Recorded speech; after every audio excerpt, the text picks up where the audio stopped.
Hello friends, एक बार फिर स्वागत है हमारे यूट्यूब चैनल शिक्षा संकल्प में। दोस्तों, आज के इस वीडियो में हम गणित की शिक्षण विधियां से संबंधित कुछ महत्वपूर्ण प्रश्न देखेंगे। फ्रेंड्स, ये ऐसे क्वेश्चन हैं जो बार बार एग्जाम में पूछे गए हैं, आपके प्रीवियस रीट एग्जाम में क्वेश्चन पूछे गए हैं, उन सभी को हम कवर करेंगे। तो फ्रेंड्स, स्टार्ट करते हैं। फर्स्ट क्वेश्चन से, गणित सभी विज्ञानों का द्वार एवं कुंजी है। क्या है? गणित सभी विज्ञानों का द्वार एवं कुंजी है। यह शब्द किसने कहे हैं कि गणित सभी विज्ञानों का द्वार एवं कुंजी है? रॉजर बैकन ने, हैमिल्टन ने, प्लेटो ने, ब्रैंड रसेल ने। किसने कहे हैं? यह शब्द कहे हैं रॉजर बैकन ने। रॉजर बैकन ने कहा है कि गणित सभी विज्ञानों का द्वार एवं कुंजी है। यह शब्द रॉजर बैकन ने कहा है। और फ्रेंड्स, प्लेटो ने गणित के बारे में क्या कहा है? प्लेटो ने कहा है कि जो विद्यार्थी क्या है? जो विद्यार्थी ज्यामिति क्या है? ज्यामिति को नहीं समझ सकते, जो विद्यार्थी ज्यामिति नहीं समझ सकते, वे इस विद्यालय में नहीं आ सकते। इस विद्यालय का मतलब वह गणित के विद्यालय में नहीं आ सकते। ये किसने कहा है? प्लेटो ने गणित के बारे में कहा है। ठीक है, प्लेटो ने। और किसने क्या कहा है? बर्ट्रैंड रसेल ने क्या कहा है कि गणित एक ऐसी विषय है। क्या है? बर्ट्रैंड रसेल ने बोला है कि गणित एक ऐसी विषय है जिसमें हम यह नहीं जानते कि हम इसके बारे में बात कर रहे हैं, और नहीं जान पाते कि हम जो कर रहे हैं वह सत्य है या असत्य। ठीक है, मतलब बर्ट्रैंड रसेल ने कहा है कि गणित एक ऐसा विषय है जिसके बारे में ये हम नहीं कह सकते कि ये सत्य है या ये एक असत्य है। ठीक है, नेक्स्ट कि नेक्स्ट देखो, नेक्स्ट क्या बोल रहा है? नेक्स्ट क्वेश्चन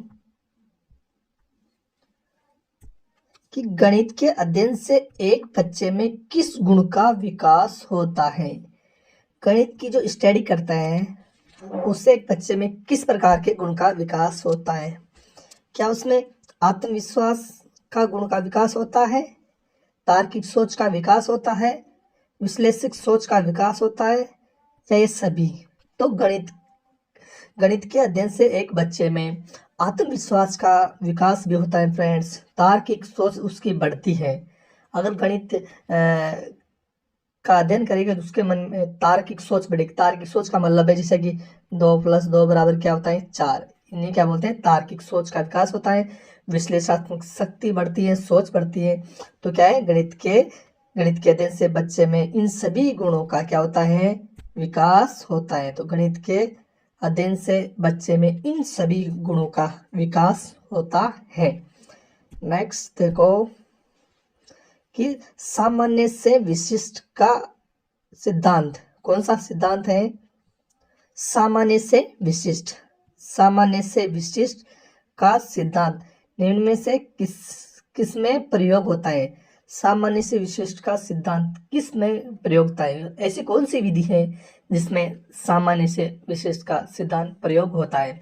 क्या वह आगमन विधि है, निगमन विधि है, संश्लेषण विधि है, या विश्लेषण विधि है? ऐसी कौन सी विधि है जिसमें सामान्य से विशिष्ट सिद्धांत का प्रयोग होता है? तो फ्रेंड्स, ये विधि कौन सी है? ये विधि है निगमन विधि। निगमन विधि है जिसमें निगमन विधि क्या है? जिसमें सामान्य से विशिष्ट का प्रयोग होता है। इसका मतलब क्या हुआ? इसमें क्या होता है? पहले नियम होता है। ठीक है, नियम से क्या क्या करते हैं? उदाहरण नियम होता है। नियम से उदाहरण की ओर चलते हैं। ठीक है, पहले कोई नियम बना होता है, उसके बाद में उस नियम के आधार पर हम उदाहरण की ओर चलते हैं। ठीक है, इसका मतलब क्या हुआ कि कोई प्रमाण मिलता है। ठीक है, प्रमाण मिलता है, प्रमाण से क्या करते हैं? प्रत्यक्ष की ओर चलते हैं, प्रत्यक्ष की ओर चलते हैं। साथ में क्या होता है, या मानो कि अज्ञात, कोई चीज हमें ज्ञात नहीं है तो अज्ञात से क्या करते हैं, ज्ञात की ओर चलते हैं, ज्ञात की ओर चलते हैं। ठीक है, ये किस विधि में होता है, ये होता है निगमन विधि में। ठीक है, निगमन विधि में यह सब होता है। और फ्रेंड्स देखो, आगमन विधि में क्या होता है, आगमन विधि क्या है, जस्ट निगमन विधि की अपोजिट मान लो। इसमें क्या होता है, पल उदाहरण होता है। ठीक है, एग्जाम्पल होता है, एग्जाम्पल से हम क्या करते हैं, रूल की ओर चलते हैं, नियम की ओर चलते हैं। ठीक है, इसका मतलब विशिष्ट से सामान्य की ओर और प्रत्यक्ष से प्रमाण की ओर, और ज्ञात चीज है, कोई ज्ञात है, हमें कोई ज्ञात है तो उससे अज्ञात की ओर चलते हैं। ये किस विधि में चलते हैं, ये आगमन विधि में चलते हैं। तो देखो फ्रेंड्स, सामान्य से विशिष्ट का सिद्धांत किस विधि में प्रयोग होता है, तो इसका राइट आंसर हो जाएगा निगमन विधि में। निगमन विधि में सामान्य से विशिष्ट का सिद्धांत प्रयोग में होता है। ठीक है, नेक्स्ट देखो, गणित की किस विधि में हम प्राय सूत्र तथा नियमों की सहायता लेते हैं। गणित की ऐसी कौन सी विधि है फ्रेंड जिसमें हम सूत्रों और नियमों की सहायता लेते हैं, वो विधि कौन सी है जिसमें सूत्र और नियमों की सहायता लेते हैं, तो वह कौन सी विधि है, वह निगमन विधि है। ठीक है, निगमन विधि में क्या करते हैं, सूत्र और नियमों की सहायता लेते हैं। ठीक है, मैंने पहले वाले क्वेश्चन में बताया कि इसमें क्या होता है, नियम होता है, उसे क्या करते हैं, एग्जाम्पल उदाहरण की ओर चलते हैं। हमें कोई नियम दे रखा है, उससे क्या करते हैं, उदाहरण की ओर चलते हैं। ठीक है, छोटी कक्षाओं में गणित विषय में रुचि उत्पन्न करने के लिए, छोटी कक्षाओं में क्या करने के लिए, गणित विषय में रुचि उत्पन्न करने के लिए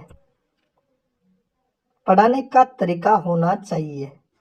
अगर छोटी कक्षा में बच्चों में हम रुचि उत्पन्न करने के लिए ऐसा कौन सा तरीका अपनाएंगे ताकि बच्चे में एक गणित के प्रति क्या है, गणित के प्रति इंटरेस्ट बढ़े, उनके पढ़ने के प्रति रुचि बढ़े, तो कौन सा तरीका अपनाएंगे फ्रेंड्स, ये तरीका है मनोरंजन एवं खेल। ठीक है, गणित को हम क्या करेंगे, मनोरंजन और खेल के द्वारा पढ़ाने की कोशिश करेंगे गणित विषय को।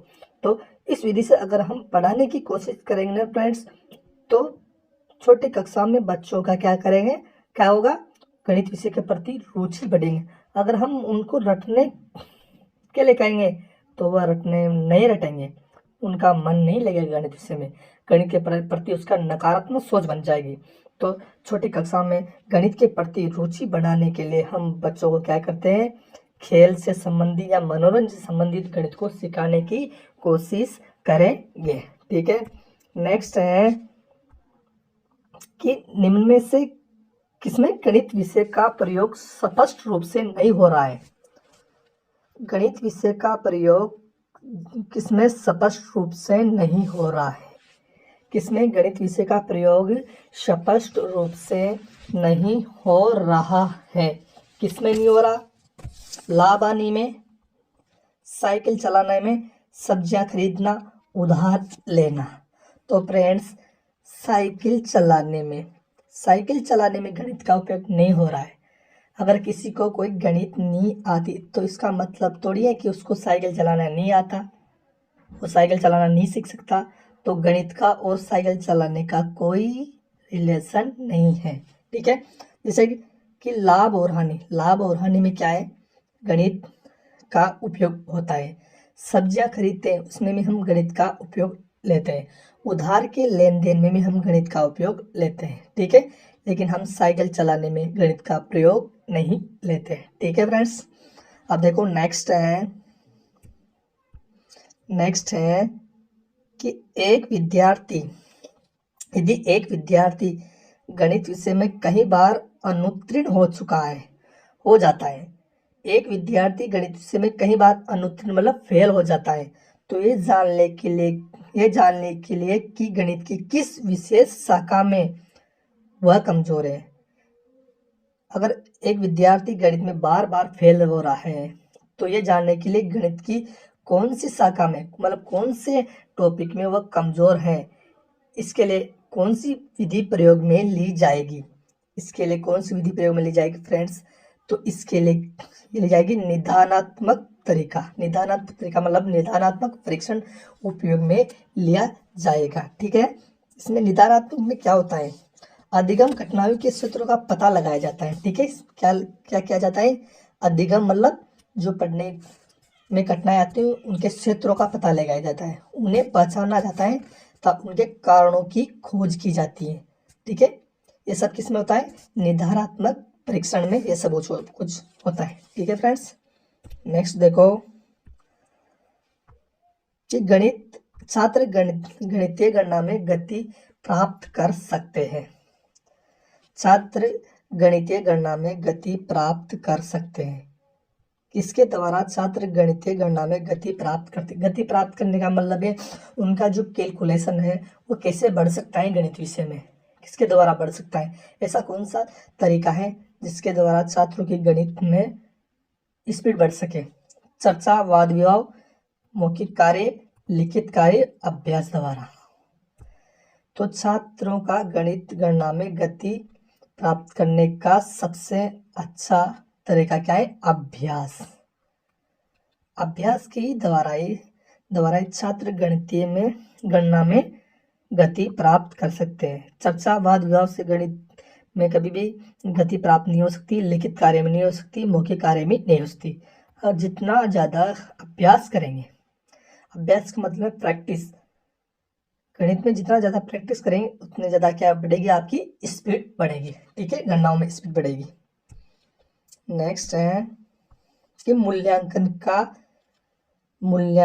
का मुख्य उद्देश्य है।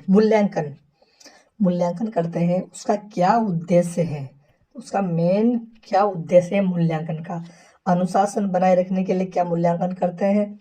केवल परीक्षा करवाना, केवल प्रश्न पत्र बनवाना, अधिगमकर्ता की उपलब्धि जानना एवं सुधार लाना।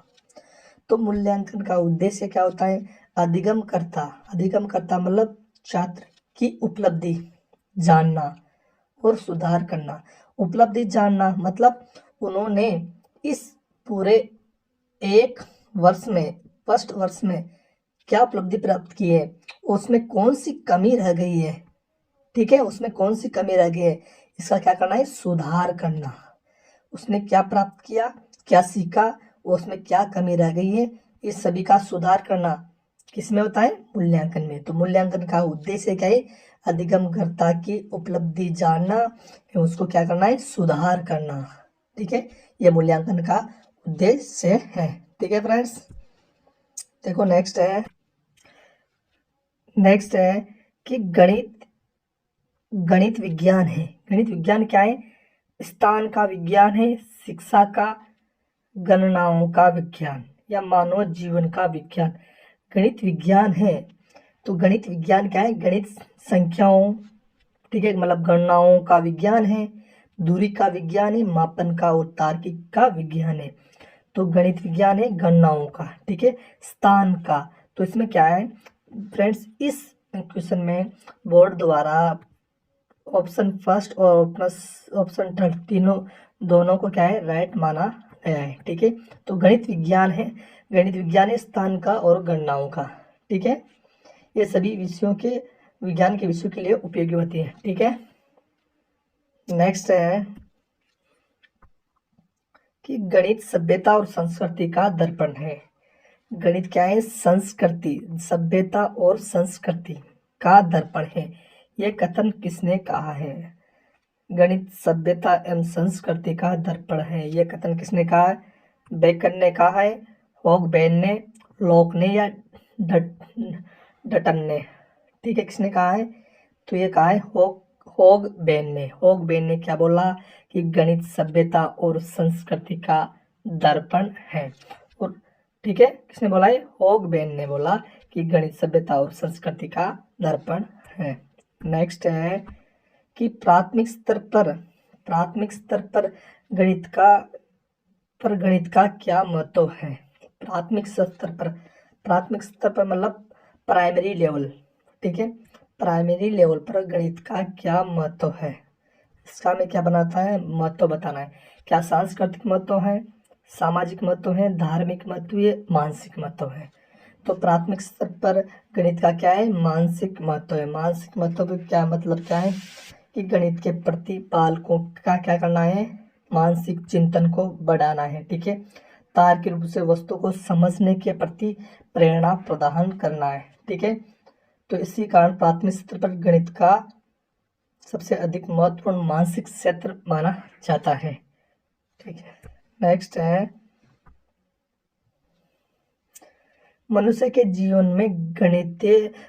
में मनुष्य के जीवन की गतिविधियों में गणित का सर्वाधिक उपयोग होता है। मनुष्य के जीवन की गतिविधियों में गणित का सर्वाधिक उपयोग कहाँ होता है, एक तो सामाजिक क्षेत्र में होता है और आर्थिक क्षेत्र में। तो ऐसे क्षेत्र है जिसमें मनुष्य की जीवन की गतिविधियों में गणित का सर्वाधिक प्रयोग होता है। नेक्स्ट देखो कि उपलब्धि परीक्षण एवं नैदानिक परीक्षण में क्या अंतर है। उपलब्धि परीक्षण और नैदानिक परीक्षण में क्या अंतर है, तो उपलब्धि परीक्षण एवं नैदानिक परीक्षण में मुख्य अंतर होता है उद्देश्यों का अंतर होता है। ठीक है, क्या होता है, उद्देश्यों का अंतर होता है। जैसे कि उपलब्धि परीक्षण, फ्रेंड्स उपलब्धि परीक्षण में क्या होता है, ये संपूर्ण अपना जो संपूर्ण पाठ्य पुस्तक पर आधारित होता है। कौन सा परीक्षण है, क्या मतलब कहने का मतलब यह है कि यह परीक्षण संपूर्ण पाठ्यक्रम पर आधारित होता है, जबकि यह नैदानिक परीक्षण क्या होता है, वे विषय अंतर्गत भिन्न छोटी छोटी इकाइयां होते हैं, उनके पाठों पर आधारित होता है। ठीक है, और उपलब्धि परीक्षण में क्या होता है फ्रेंड्स, इस परीक्षण में मापन के बाद परिणाम घोषित किया जाता है। पहले क्या किया जाता है, मापन किया जाता है, उसके बाद परिणाम घोषित किया जाता है। जबकि नैदानात्मक परीक्षण में क्या होता है, इसमें परीक्षाओं के उपचारात्मक शिक्षण अनिवार्य होता है। ठीक है फ्रेंड्स, नेक्स्ट है कि वस्तुनिष्ठ परीक्षण की सर्वाधिक महत्वपूर्ण विशेषता क्या होती है। वस्तुनिष्ठ परीक्षण की सर्वाधिक महत्वपूर्ण विशेषता क्या होती है। वस्तुनिष्ठ परीक्षण का मतलब होता है कि जैसे कि हम ऑब्जेक्टिव पेपर लेते हैं, बच्चों का ऑब्जेक्टिव पेपर लेते हैं, उसकी विशेषता क्या होती है, उसकी महत्वपूर्ण विशेषता क्या होती है, विश्वसनीय होनी चाहिए, वह वैधता होना चाहिए, वस्तुनिष्ठ होना चाहिए। तो उपरोक्त सभी इनकी विशेषता है। वस्तुनिष्ठ परीक्षण की शाब्दिक विशेषता यह है, उपयोग सभी है। ठीक है, वस्तुनिष्ठ परीक्षणों के चयन एवं निर्माण में हम क्या करते हैं, विश्वसनीयता रखते हैं, समग्रता रखते हैं, विभेदता रखते हैं, व्यवहारिकता रखते हैं, भाष्य कौशलों का परीक्षण का भी ध्यान रखते हैं। ठीक है फ्रेंड, नेक्स्ट है कि कौन सा कार्य अध्यापक से संबंधित नहीं है। कौन सा कार्य अध्यापक से संबंधित नहीं है, कौन सा कार्य नहीं अध्यापक से संबंधित, योजना बनाना है, मार्गदर्शन देना, शिक्षण करना, बजट बनाना। तो कौन सा कार्य अध्यापक से संबंधित नहीं है फ्रेंड्स, अध्यापक से संबंधित कार्य क्या नहीं है, बजट बनाना नहीं है। बजट बनाना अध्यापक का कार्य नहीं है, बजट बनाना वित्त मंत्री का कार्य होता है, बजट बनाना। ठीक है, तो अध्यापक का कार्य करना है योजना मतलब पाठ की योजना बनाना। ठीक है, शिक्षण करना मतलब पढ़ाना, और उस बच्चों को क्या करना है, मार्गदर्शन देना। ये सभी कार्य क्या है, अध्यापक के सभी कार्य हैं। ठीक है, तो इसका आंसर हो जाएगा बजट बनाना अध्यापक का कार्य नहीं है। नेक्स्ट है कि सर्वाधिक प्रभावशाली शिक्षण सामग्री है प्रत्यक्ष अनुभव। कौन सा है, प्रत्यक्ष अनुभव सर्वाधिक प्रभावशाली शिक्षण सामग्री। प्रत्यक्ष अनुभव का मतलब क्या होता है, जो हमारे सामने, जो हमारे आंखों के द्वारा देखी गई चीज, वो सर्वाधिक प्रभावशाली शिक्षण सामग्री मानी जाती है। जैसे किसी ने कहा, मुंह से कहा, तो उसका हम एक सत्यनिष्ठा नहीं कर सकते, लेकिन जो हमने देखा है, हमें आंखों से देखा है, हमें अनुभव किया है, मतलब हमारे सामने प्रत्यक्ष देखा है, तो प्रत्यक्ष अनुभव सबसे प्रभावशाली शिक्षण सामग्री मानी जाती है। ठीक है फ्रेंड्स,